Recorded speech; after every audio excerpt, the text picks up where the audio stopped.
Sunrise Spectrum Bangla Radio TV ও পিসুমের পক্ষে ইফতার মাহফিল ও ঈদ ফুড বিতরণ কার্যক্রম গত বুধবার গোলাপগঞ্জের দক্ষিণ বাগায় বায়তুল আকমল জামে মসজিদে অনুষ্ঠিত হয়েছে।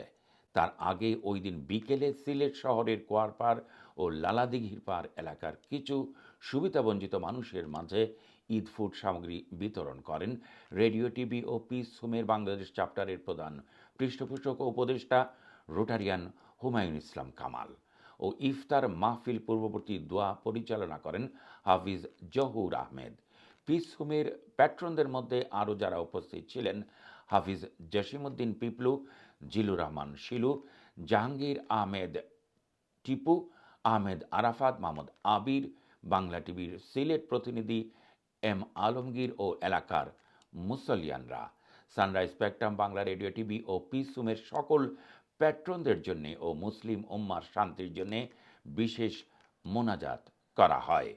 ইফতার মাহফিল ও ঈদ ফুড বিতরণ সামগ্রী যারা সাপোর্ট করেছেন তাদের মধ্যে পারভিন আহমেদ আক্তার বাবলি আমেরিকা থেকে, যিনি মোহাম্মদ আব্দুল মুহিত চৌধুরী পিসুমের চেয়ারপারসন, মানিক মিয়া, বশির রাজা চৌধুরী, আব্দুল মুনিম জাহেদি ক্যারুল, মোহাম্মদ আজিজুর রহমান, গুলাম রসুল মুহি আহাদ, মঞ্জুরুজ্জামান চৌধুরী মামুন, হেলাল খান, আলমগীর আহমেদ সুমন সহ রেডিও টিভি এবং পিসুমের অনেক প্যাট্রনরা সহযোগিতার হাত বাড়ান। এছাড়া বাংলাদেশ চ্যাপ্টারের বিশেষ উপদেষ্টা,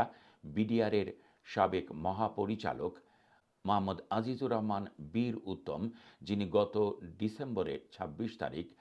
রেডিও টিভি এবং পিসুমের বাংলাদেশ চ্যাপ্টারের আনুষ্ঠানিক কার্যক্রম উদ্বোধন করেন, তিনিও বিশেষ সহযোগিতার হাত বাড়িয়েছেন।